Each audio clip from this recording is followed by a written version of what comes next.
जयशंकर प्रसाद जी की कहानी सलीम। कथावाचक निधि सहगल। पश्चिमोत्तर सीमा प्रांत में एक छोटी सी नदी के किनारे पहाड़ियों से घिरे हुए उस छोटे से गांव पर संध्या अपनी धुंधली चादर डाल चुकी थी। प्रेम कुमारी वासुदेव के निमित्त पीपल के नीचे दीपदान करने पहुंची। आर्य संस्कृति में अश्वत्थ की वह मर्यादा अनार्य धर्म के प्रचार के बाद भी उस प्रांत में बची थी, जिसमें अश्वत्थ चैत्य वृक्ष या वासुदेव का आवास समझकर पूजित होता था। मंदिरों के अभाव में तो बोधि वृक्ष ही देवता की उपासना का स्थान था। उसी के पास लेखराम की बहुत पुरानी परचून की दुकान और उसी से सटा हुआ छोटा सा घर था। बूढ़ा लेखराम एक दिन जब रामा राम जय जय राम कहता हुआ इस संसार से चला गया, तब से वह दुकान बंद थी। उसका पुत्र नंदराम सरदार संत सिंह के साथ घोड़ों के व्यापार के लिए यारकंद गया था। अभी उसके आने में विलंब था। गांव में 10 घरों की बस्ती थी, जिसमें 2-4 खत्रियों के और एक घर पंडित लेखराम मिसर का था। वहां के पठान भी शांतिपूर्ण व्यवसायी थे, इसलिए वजीरियों के आक्रमण से वह गांव सदा सशंक रहता था। गुल मोहम्मद खां 70 वर्ष का बूढ़ा उस गांव का मुखिया प्रायः अपनी चारपाई पर अपनी चौपाल में पड़ा हुआ काले नीले पत्थरों की चिकनी मनियों की माला अपनी लंबी लंबी उंगलियों में फिराता हुआ दिखाई देता। कुछ लोग अपने अपने ऊंट लेकर वनिज व्यापार के लिए पास की मंडियों में गए थे। लड़के बंदूकें लिए पहाड़ियों के भीतर शिकार के लिए चले गए थे। प्रेम कुमारी दीपदान और खीर की थाली वासुदेव को चढ़ाकर अभी नमस्कार कर रही थी कि नदी के उतार में अपनी पतली दुबली काया में लड़खड़ाता हुआ एक थका हुआ मनुष्य उसी पीपल के पास आकर बैठ गया। उसने आश्चर्य से प्रेम कुमारी को देखा। उसके मुंह से निकल पड़ा, काफिर। बंदूक कंधे पर रखे और हाथ में एक मरा हुआ पक्षी लटकाए वो दौड़ता चला आ रहा था। पत्थरों की नुकीली चट्टानें उसके पैरों को छूती ही ना थीं। मुंह से सीटी बज रही थी। वह था गुल मोहम्मद का 16 बरस का लड़का अमीर खां। उसने आते ही कहा, प्रेम कुमारी, तू थाली उठाकर भागी क्यों जा रही है? मुझे तो आज खीर खिलाने का तूने कह रखा था। हाँ भाई अमीर, मैं अभी और ठहरती, पर क्या करूं, ये देखना कौन आ गया है, इसलिए मैं घर जा रही थी। अमीर ने आगंतुक को देखा। उसे न जाने क्यों क्रोध आ गया। उसने कड़े स्वर से पूछा, तू कौन है? एक मुसलमान, उत्तर मिला। अमीर ने उसकी ओर से मुंह फिराकर कहा, मालूम होता है कि तू भी भूखा है। चल, तुझे बाबा से कहकर कुछ खाने को दिलवा दूंगा। हाँ, इस खीर में से तो तुझे नहीं मिल सकता। चल ना वहीं जहां आग जलती दिखाई दे रही है। फिर उसने प्रेम कुमारी से कहा, तू मुझे क्यों नहीं देती? वह सब आ जाएंगे, तब तेरी खीर मुझे थोड़ी सी ही मिलेगी। सीटियों के शब्द से वायुमंडल गूंजने लगा था। नटखट अमीर का हृदय चंचल हो उठा। उसने ठुनक कर कहा, तू मेरे हाथ पर ही देती जा और मैं खाता जाऊं। प्रेम कुमारी हंस पड़ी। उसने खीर दी। अमीर ने उसे मुंह से लगाया ही था कि नवागंतुक मुसलमान चिल्ला उठा। अमीर ने उसकी ओर अब की बार बड़े क्रोध से देखा। शिकारी लड़के पास आ गए थे। वे सबके सब अमीर की तरह लंबी चौड़ी हड्डियों वाले, स्वस्थ, गोरे और स्फूर्ति से भरे हुए थे। अमीर खीर मुंह में डालते हुए न जाने क्या कह उठा कि लड़के आगंतुक को घेरकर खड़े हो गए। उससे कुछ पूछने लगे। उधर अमीर ने अपना हाथ बढ़ाकर खीर मांगने का संकेत किया। प्रेम कुमारी हंसती जाती थी और उसे खीर देती जाती थी। तब भी अमीर उसे तरेरते हुए अपनी आंखों में और भी देने को कह रहा था। उसकी आंखों में से अनुनय, विनय, हठ, स्नेह सभी तो मांग रहे थे। फिर प्रेम कुमारी सबके लिए एक एक ग्रास क्यों न देती? नटखट अमीर एक आंख से लड़कों को, दूसरी आंख से प्रेम कुमारी को उलझाए हुए खीर गटकता जाता था। उधर वह नवागंतुक मुसलमान अपनी टूटी फूटी पश्तों में लड़के से काफिर का प्रसाद खाने की अमीर की धृष्टता का विरोध कर रहा था। वे आश्चर्य से उसकी बातें सुन रहे थे। एक ने चिल्लाकर कहा, अरे देखो, अमीर तो सब खीर खा गया।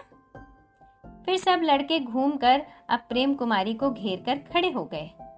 वह सबके उजले उजले हाथों पर खीर देने लगी। आगंतुक ने फिर चिल्लाकर कहा, क्या तुम सब मुसलमान हो?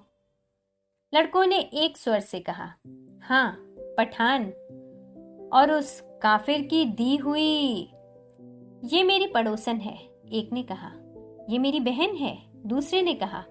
नंदराम बंदूक बहुत अच्छी चलाता है, तीसरे ने कहा। ये लोग कभी झूठ नहीं बोलते, चौथे ने कहा। हमारे गांव के लिए इन लोगों ने कई लड़ाइयां की हैं, पांचवे ने कहा। हम लोगों को घोड़े पर चढ़ना नंदराम ने सिखलाया है, वह बहुत अच्छा सवार है, छठे ने कहा। और नंदराम ही तो हम लोगों को गुड़ खिलाता है, सातवें ने कहा।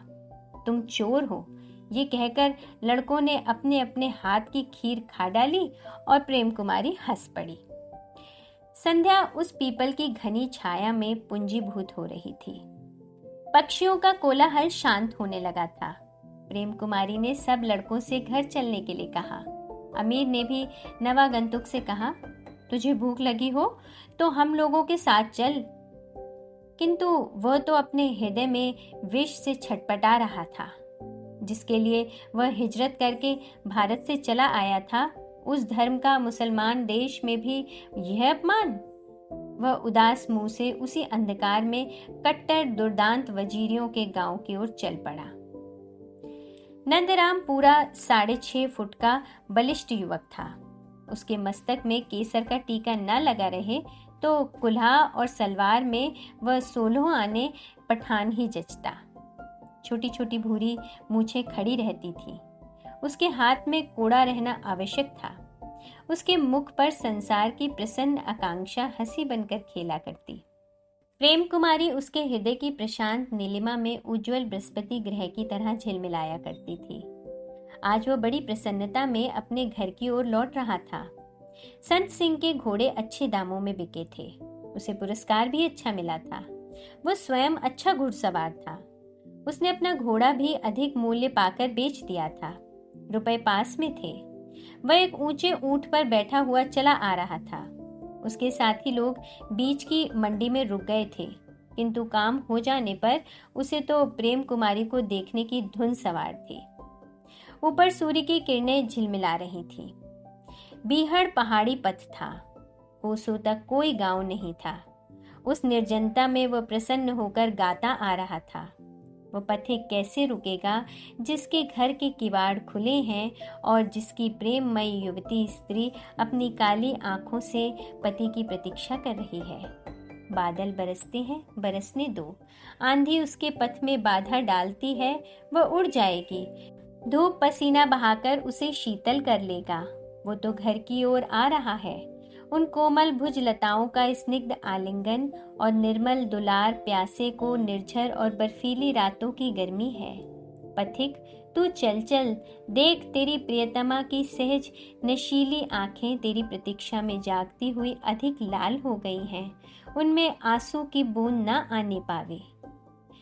पहाड़ी प्रांत को कंपित करता हुआ बंदूक का शब्द प्रतिध्वनित हुआ। नंदराम का सिर घूम पड़ा। गोली सर से कान के पास से निकल गई। एक बार उसके मुंह से निकल पड़ा, वजीरी। वह झुक गया। गोलियां चल चुकी थीं, सब खाली गईं। नंदराम ने सिर उठाकर देखा। पश्चिम की पहाड़ी में झाड़ों के भीतर 2-3 सिर दिखाई पड़े। बंदूक साधकर उसने गोली चला दी। दोनों तरफ से गोलियां चली। नंदराम की जांग को छीलती हुई एक गोली निकल गई और सब बेकार रही। उधर 2 वजीरियों की मृत्यु हो गई। तीसरा कुछ भयभीत होकर भाग चला। तब नंदराम ने कहा, नंदराम को नहीं पहचानता था? ले, तू भी कुछ लेता जा। उस वजीरी के भी पैर में गोली लगी।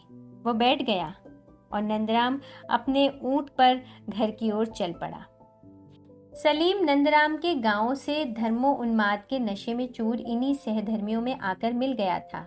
उसके भाग्य से नंदराम की गोली उसे नहीं लगी। वह झाड़ियों में छिप गया था। घायल वजीरी ने उससे कहा, तू परदेसी भूखा बनकर इसके साथ जाकर घर देखा। इसी नाले से उतर जा, वह तुझे आगे मिल जाएगा। सलीम उधर ही चला। नंदराम अब निश्चिंत होकर धीरे धीरे घर की ओर बढ़ रहा था। सहसा उसे कराहने का शब्द सुन पड़ा।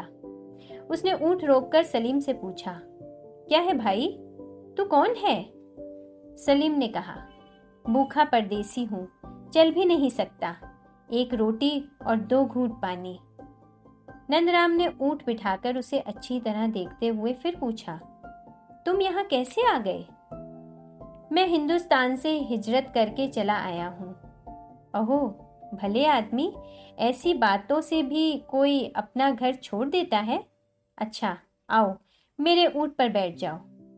सलीम बैठ गया। दिन ढलने लगा था। नंदराम के ऊंट के गले के बड़े बड़े घुंघरू उस निस्तब्ध शांति में सजीवता उत्पन्न करते हुए बज रहे थे। उल्लास से भरा हुआ नंदराम उसी की ताल पर कुछ गुनगुनाता जा रहा था। उधर सलीम कुड़कर मन ही मन भुनभुनाता जा रहा था, परंतु ऊंट चुपचाप अपना पथ अतिक्रमण कर रहा था। धीरे धीरे बढ़ने वाले अंधकार में वह अपनी गति से चल रहा था। सलीम सोचता था, ना हुआ पास में एक छोरा, नहीं तो यहीं अपने साथियों का बदला चुका लेता। फिर वह अपनी मूर्खता पर झुंझलाकर विचारने लगा, पागल सलीम, तू उसके घर का पता लगाने आया है ना? इसी उधेड़ बुन में कभी वह अपने को पक्का धार्मिक, कभी सत्य में विश्वास करने वाला, कभी शरण देने वाले सहधर्मियों का पक्षपाती बन रहा था। सहसा ऊंट रुका और घर का किवाड़ खुल पड़ा। भीतर से जलते हुए दीपक के प्रकाश के साथ एक सुंदर मुख दिखाई पड़ा। नंदराम ऊंट बिठाकर उतर पड़ा। उसने उल्लास से कहा, प्रेमो। प्रेम कुमारी का गला भर आया था। बिना बोले ही उसने लपक कर नंदराम के दोनों हाथ पकड़ लिए। सलीम ने आश्चर्य से प्रेमा को देखकर चित्कार करना चाहा, पर वह सहसा रुक गया। उधर प्यार से प्रेमा के कंधों को हिलाते हुए नंदराम ने उसका चौंकना देख लिया। नंदराम ने कहा, प्रेमा, हम दोनों के लिए रोटियां चाहिए। ये एक भूखा परदेसी है। हाँ, पहले थोड़ा सा पानी और एक कपड़ा तो देना। प्रेमा ने चकित होकर पूछा, क्यों?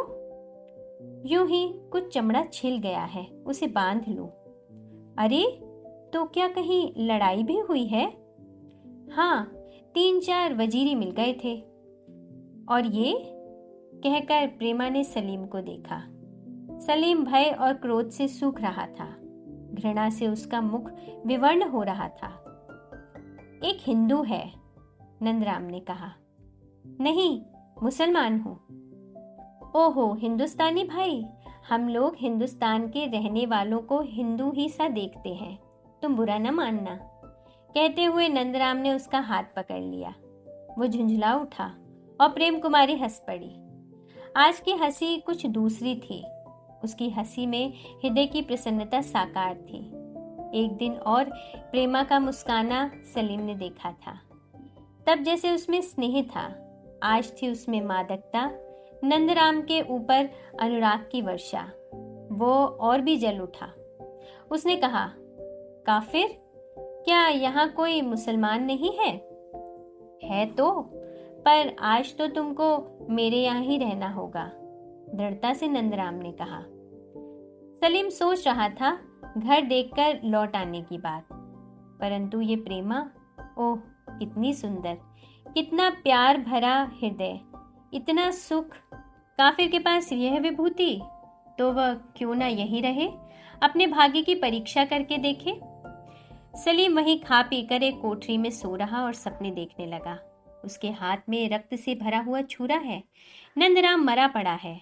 वजीरियों का सरदार उसके ऊपर प्रसन्न है। लूट में पकड़ी हुई प्रेमा उसे मिल रही है। वजीरियों का बदला लेने में उसने पूरी सहायता की है। सलीम ने प्रेमा का हाथ पकड़ना चाहा, साथ ही प्रेमा का भरपूर थप्पड़ उसके गाल पर पड़ा। उसने तिल मिलाकर आंखें खोल दी। सूर्य की किरणें उसकी आंखों में घुसने लगी। बाहर अमीर चिलम भर रहा था। उसने कहा, नंद भाई, तूने मेरे लिए पोस्तीन लाने के लिए कहा था, वह कहाँ है? वो उछल रहा था। उसका उद्यमी शरीर प्रसन्नता से नाच रहा था। नंदराम मुलायम बालों वाली चमड़े की सदरी, जिस पर रेशमी सुनहरा काम था, लिए हुए बाहर निकला। अमीर को पहनाकर उसके गालों पर चपत जड़ते हुए कहा, नटखट ले, तू अभी छोटा ही रहा। मैंने तो समझा था कि 3 महीने में तू बहुत बड़ा हो गया होगा। वह पोस्तीन पहनकर उछलता हुआ प्रेमा के पास चला गया। उसका नाचना देखकर वह खिलखिला पड़ी। गुल मोहम्मद भी आ गया था।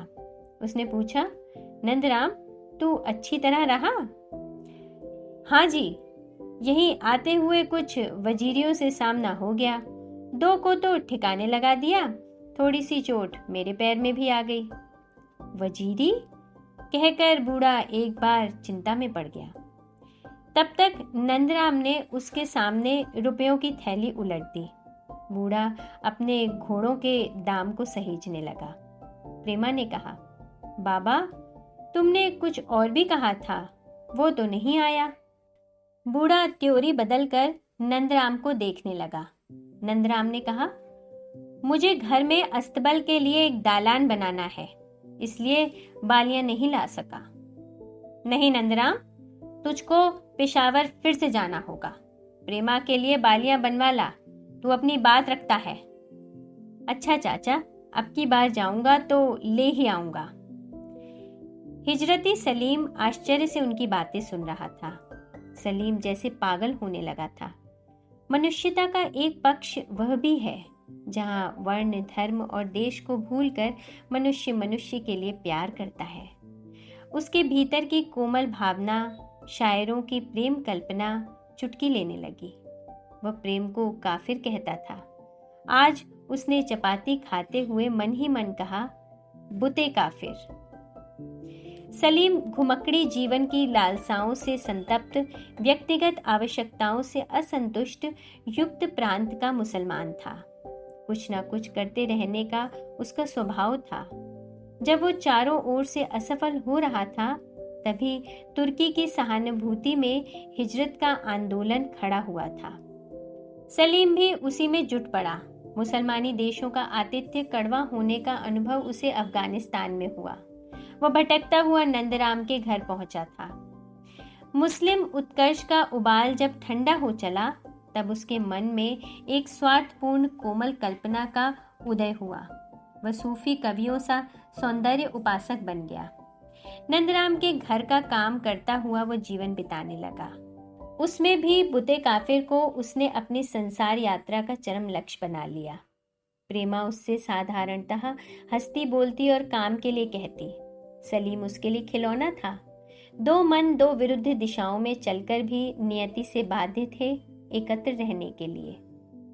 अमीर ने एक दिन नंदराम से कहा, उस पाजी सलीम को अपने यहाँ से भगा दो, क्योंकि उसके ऊपर संदेह करने का पूरा कारण है।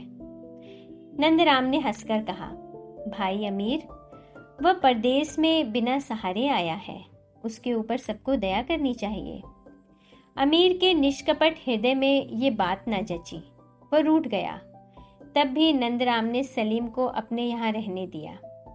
सलीम अब कभी कभी दूर दूर घूमने के लिए चला जाता। उसके हृदय में सौंदर्य के कारण जो स्निग्धता आ गई थी, वह लालसा में परिणित होने लगी। प्रतिक्रिया आरंभ हुई। एक दिन उसे लंगड़ा वजीरी मिला। सलीम की उससे कुछ बातें हुई। वह फिर से कट्टर मुसलमान हो उठा। धर्म की प्रेरणा से नहीं, लालसा की ज्वाला से। वह रात बड़ी भयानक थी। कुछ बूंदें पड़ रही थी। सलीम अभी सशंक होकर जाग रहा था। उसकी आंखें भविष्य का दृश्य देख रही थी। घोड़ों के पदशब्द धीरे धीरे उस निर्जनता को भेदकर समीप आ रहे थे। सलीम ने किवाड़ खोलकर बाहर झांका। अंधेरी उसके कलुष सी फैल रही थी। वह ठठाकर हंस पड़ा। भीतर नंदराम और प्रेमा का स्नेहालाप बंद हो चुका था। दोनों तंद्रा आलस हो रहे थे। सहसा गोलियों की कड़कड़ाहट सुन पड़ी। सारे गांव में आतंक फैल गया। वजीरी, वजीरी! उन 10 घरों में से भी जो कोई अस्त्र चला सकता था, बाहर निकल पड़ा। 80 वजीरियों का दल चारों ओर से गांव को घेर कर भीषण गोलियों की बौछार कर रहा था। अमीर और नंदराम बगल में खड़े होकर गोली चला रहे थे। कारतूसों की पड़तल्ली उनके कंधों पर थी। नंदराम और अमीर दोनों के निशाने अचूक थे। अमीर ने देखा कि सलीम पागलों सा घर में घुसा जा रहा है। वह भी भरी गोली चलाकर उसके पीछे नंदराम के घर में घुसा। 20 वजीरी मारे जा चुके थे। गांव वाले भी घायल और मृतक हो रहे थे। उधर नंदराम की मार से वजीरियों ने मोर्चा छोड़ दिया था। सब भागने की धुन में थे। सहसा घर में से चिल्लाहट सुनाई पड़ी। नंदराम भीतर चला गया। उसने देखा प्रेमा के बाल खुले हैं। उसके हाथ में रक्त से रंजित एक छुरा है। एक वजीरी वहीं घायल पड़ा है और अमीर सलीम की छाती पर चढ़ा हुआ कमर से छुरा निकाल रहा है। नंदराम ने कहा, ये क्या है अमीर? चुप रहो भाई, इस पाजी को पहले। ठहरो अमीर, ये हम लोगों का शरणागत है। कहते हुए नंदराम ने उसका छुरा छीन लिया, किंतु दुर्दांत युवक पठान कटकटा कर बोला, इस सुअर के हाथ? नहीं नंदराम, तुम हट जाओ, नहीं तो मैं तुमको ही गोली मार दूंगा। मेरी बहन पड़ोसन के हाथ पकड़कर खींच रहा था, इसके हाथ? नंदराम आश्चर्य से देख रहा था। अमीर ने सलीम की कलाई ककड़ी की तरह तोड़ ही दी। सलीम चिल्लाकर मूर्छित हो गया। प्रेमा ने अमीर को पकड़कर खींच लिया। उसका रणचंडी वेश शिथिल हो गया था। सहज नारी सुलभ दया का आविर्भाव हो रहा था। नंदराम और अमीर बाहर आए। वजीरी चले गए। एक दिन टूटे हाथ को सिर से लगाकर जब प्रेमा को सलाम करता हुआ सलीम उस गांव से विदा हो रहा था, तब प्रेमा को न जाने क्यों उस अभागे पर ममता हो आई। उसने कहा, सलीम, तुम्हारे घर पर कोई और नहीं है तो वहां जाकर क्या करोगे? यहीं पड़े रहो। सलीम रो रहा था।